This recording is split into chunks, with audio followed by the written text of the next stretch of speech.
Questão 16. Agir com cortesia, solidariedade no trânsito significa o quê? Fazer novos amigos? Você age com cortesia e com solidariedade no trânsito para fazer novos amigos? Não. Eu não ajo com cortesia e com solidariedade, não com a finalidade de fazer amigo. É por questão de cidadania mesmo. No trânsito, que é um espaço público utilizado por mais pessoas, eu preciso ser cortês e solidário. Não gostei não, vou deixar isso aqui com a meio certa. Letra B, respeitar os direitos dos outros usuários das vias e ser tolerante. Bacana. Respeitar é bom, ser tolerante é bom. Essa aqui está certinho, 100% certo. Dar passagem aos outros condutores, ainda que o sinal esteja aberto para você. Não, aí nós estamos falando aqui de sinal, é o semáforo, né? O semáforo está verde, aí você para e dá passagem para os outros. Bom, na verdade, você acha que está sendo muito gentil, dando passagem para aquele que deveria esperar. Mas é quem está atrás de você. Aí você está agindo de forma até contrária ao que a legislação determina, né? Sinal verde é para você seguir, não para você parar e mandar os outros passar. Então, isso aqui é totalmente fora. Letra D. Sair do veículo e ajudar os pedestres a atravessar a via. Não, pensa, se todo condutor for sair do veículo para ajudar os outros a atravessar, vai virar uma bagunça. Esse aqui também não. Então nós estamos aqui entre uma mais ou menos e uma certa. Qual que vocês vão, hein? Na certa, não tenho dúvida disso. Letra B. Respeitar os direitos dos outros usuários das vias e ser tolerante. Bacana. Questão 17. O que o motociclista, nós estamos falando aqui de motociclista, tá? Precisa fazer para assegurar a visibilidade e, com isto, evitar fechadas bruscas por outros condutores de acidentes? Assegurar a visibilidade, eu até imaginei no primeiro momento que fosse a visibilidade dele, motociclista. Mas depois, lendo o resto, que é daqui para frente, e evitar fechadas bruscas. Por que os outros motoristas dão uma fechada no motociclista? Porque não está vendo o motociclista. Então, essa assegurar a visibilidade aqui, ó, certo? É assegurar a visibilidade do motorista, quer dizer, motociclista, mantenha-se no campo de visão do motorista, dos outros condutores, para evitar que ele te dê uma fechada brusca. É isso que a questão quis dizer. Vamos lá, alternativa A, manter limpa a viseira ou óculos de proteção do capacete. Bom, isso aqui assegura a sua visibilidade, né? A sua motociclista. Como a questão toda que nos levou, né, nos remeteu a entender que é a visibilidade de outros condutores, né? Sei lá. Eu vou colocar isso aqui como uma meia certa. Alternativa B, fugir dos pontos cegos. Sim, fuja dos pontos cegos. Evite ficar dentro de ponto cego de outros veículos. Essa aqui está certinha, totalmente certa. Ver e ser visto. Bacana, você tanto precisa ver como também precisa ser visto. Que é justamente isso aqui, né? Ficar fora dos pontos cegos, fugir dos pontos cegos. Também está certa. E aqui a alternativa D diz que todas as respostas estão corretas. Bom, se a gente considerar essa meio certa aqui, né? Porque eu fiquei em dúvida, porque aqui está dizendo, não é que está errada a alternativa A, mas ela está se referindo à visibilidade do motociclista. E aqui a questão toda nos remeteu a entender que é a visibilidade do motorista. Mas enfim, não está errada, e até porque a gente não pode marcar mais de uma alternativa, não tem como marcar B e C. A única aqui que cabe como resposta é a alternativa D. Viram aí como é que o negócio é tinhoso? Tem que ir analisando, tem aquelas meio certas, aquelas meio erradas, não é? Agora, aqui, por exemplo, a gente não podendo marcar duas alternativas, a gente teve que considerar a A como totalmente certa. E foi lá na D, né, que diz todas estão corretas. Aliás, essa é uma dica que eu já venho trazendo aí já no decorrer do curso com vocês, que é em 80%, mais ou menos, 80% a 90% das vezes que na alternativa D tiver escrito que todas estão corretas, vai nela que a resposta certamente será essa. Questão 18. Olha, não está relacionado a ato inseguro do condutor. Ato inseguro. Ato só pode ser do condutor, né? Claro. E aqui está perguntando o seguinte, não está relacionado. Não está. Excesso de velocidade é um ato inseguro. Eu estou procurando aquela que não é. Desobediência à parada obrigatória é um ato inseguro. Eu estou procurando aquela que não é. Sinalização precária, que não falou se é a sinalização do veículo ou da pista, né? Mas obviamente nos remete a entender que é a sinalização da pista. Então essa aqui não tem nada, não tem relação, né? Se for sinalização da pista, da via, não tem relação a ato do condutor, aí já é uma questão de engenharia de tráfego mesmo. Então, certamente será essa a resposta. Desobediência ao sinal vermelho, aí é um ato inseguro. Então, D está fora, sobrou aqui para a gente a letra C, é a resposta a ser marcada. Questão 19. Não é condição insegura ao dirigir. Bom, agora há pouco a gente falou de atos inseguros, está relacionado ao condutor, né? As ações praticadas pelo condutor. Agora, condição insegura. A condição insegura são aquelas adversidades que a gente encontra.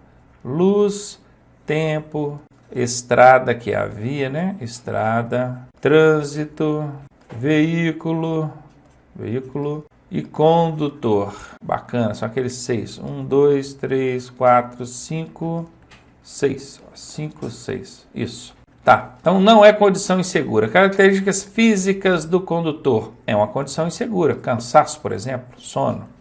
Estado emocional do condutor. É uma condição insegura. Por exemplo, está preocupado, ansioso, nervoso. Características das penalidades, que eu nem sabia que penalidade tinha características. Com certeza isso aqui vai ser a resposta, né?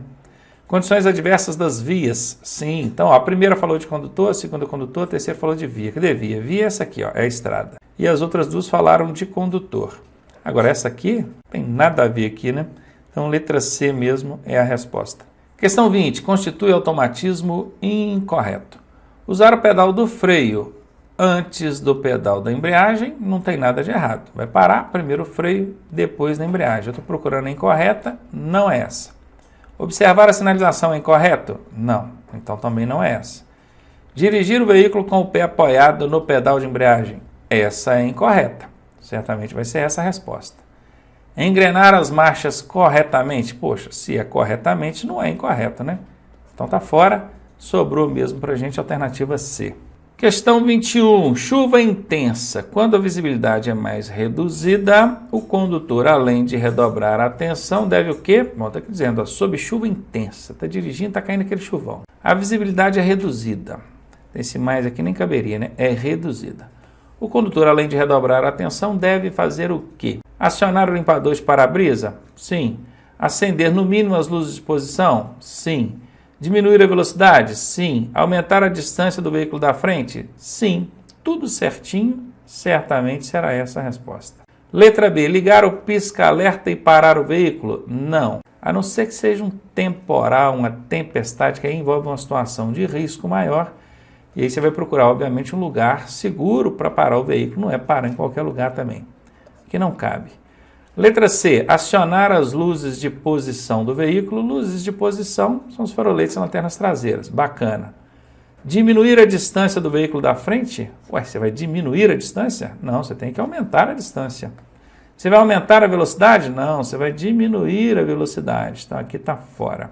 Alternativa D. Acionar os faróis altos. Olha, a legislação recomenda, aliás, impõe, né? Não recomenda não, impõe que você acenda as luzes de posição quando estiver dirigindo sob chuva forte, cerração ou neblina.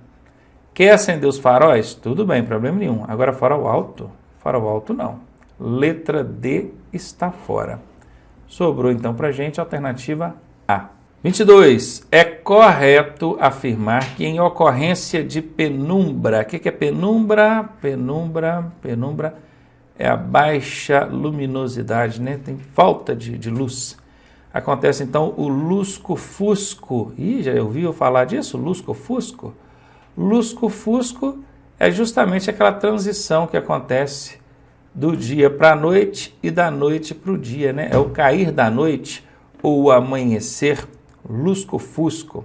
O procedimento correto do condutor é idêntico ao adotado em caso de quê? Bom, você está aqui em situação de lusco-fusco. O comportamento que você deve adotar é idêntico a qual, hein? Vamos ver.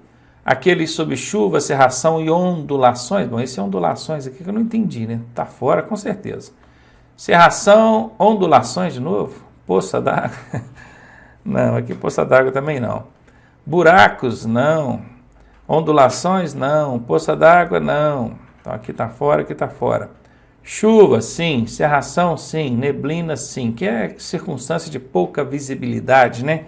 Então o lusco-fusco é pouca visibilidade por conta daquela transição do dia para a noite ou noite para o dia. E o procedimento é idêntico, não vou nem dizer que seja idêntico, mas similar, parecido. Você vai o quê? Diminuir a velocidade, acender as luzes do veículo e coisa e tal. Letra D aqui é a resposta. 23 agora. Dirigir sempre com atenção para prever o que vai ou o que fazer e tomar as decisões certas para evitar acidentes é um conceito de quê, hein? Direção dispersiva. O dispersivo é aquele que está sem atenção. Aqui está falando para dirigir com atenção. Não é? O motorista disperso é o motorista desatento. Então não é essa. Direção corretiva. O direção corretiva ele vai em confronto com o prever. Acontece a direção corretiva, que é o corrigir um erro não previsto, uma situação perigosa não prevista. Então, prever está em contradição com a corretiva. O prever é preventiva. Então, aqui está fora. É uma direção defensiva? Não deixa de ser, né? Dirigir com atenção de forma preventiva é defensiva. É uma direção progressiva? Depende do que é esse progressiva, né? Mas a gente não estudou progressiva durante o curso. Não existe essa técnica dentro dos conceitos que a gente estuda aqui para o processo de habilitação. Vocês lembram de ter visto progressivo em algum momento? Não, né? Então está fora, sobrou mesmo para a gente a letra C. Questão 24. Qual o tipo de retrovisor das motocicletas, hein? Poxa, nós falamos de retrovisor, não falamos? Tipo de retrovisor. Aí está falando do espelho, né? Tem espelho plano, tem espelho côncavo e tem espelho convexo. Sempre, ó, aqui, ó, esse é o plano, esse é o côncavo, esse é o convexo. A setinha aqui representa a posição do objeto que está sendo refletido. Na motocicleta a gente usa o quê? O convexo. O espelho convexo é aquele que abre o campo de visão. Consequentemente, ele diminui o objeto e reflete esse objeto mais distante. Distante, né? Isso. Ele passa para a gente uma falsa sensação de que está muito longe, na verdade não está. Isso é o retrovisor convexo. Ele é bom por quê? Porque ele aumenta, amplia o campo de visão. Apesar de diminuir o objeto e mostrar o objeto mais longe, pelo menos a gente está vendo ele, né? Então ele abre o campo de visão. Pior é o côncavo aqui, ó, que fecha o campo de visão. Ele aumenta o objeto, né? Lembra? Deixa o objeto mais próximo. Esse é o... Qual que é? O côncavo. Esse aqui, ó. Esse aqui não pode ser usado em motocicleta de jeito nenhum, porque ele fecha o campo de visão. Então aqui é a resposta certa. É o tipo de retrovisor utilizado nas motocicletas. Letra A. Questão 25. A cegueira momentânea causada pelo excesso de luz provoca o quê? Ofuscamento, catarata, penumbra ou cegueira? Bom, até estranho, né? Porque, na verdade, não causa penumbra. A penumbra é a falta de luz. E aqui nós temos o excesso de luz. Catarata também não tem nada a ver com isso aqui. Essa catarata aqui não é as cataratas do Iguaçu, não, tá, gente? Isso aqui é aquela doença mesmo que está no olho. Agora, a cegueira momentânea, ela provoca o quê? Cegueira. Claro, né? A própria questão já está dizendo. Mas eu tenho certeza que o examinador aqui quis nos remeter ao ofuscamento. Só não soube colocar as palavras, né? Olha, a cegueira momentânea causada pelo excesso de luz. Excesso de luz é o quê? Ofuscamento. Então, letra A é a resposta. Às vezes a gente se depara com questõezinhas mal elaboradas assim também, mas esteja preparado para isso. Questão 26.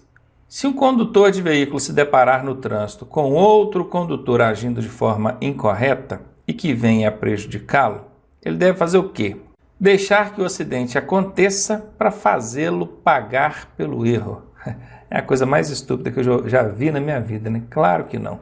Vai deixar o acidente acontecer para fazer o outro que errou pagar pelo erro dele? E você vai ganhar o que com isso, né? Nada.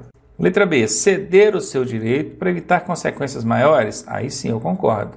O motorista defensivo abre mão do direito, abre mão da razão, visando aí a segurança. Então pode ser essa a resposta. Alternativa C. Fazer valer o seu direito? Bom, se você impor o seu direito, aí você não está abrindo mão do direito.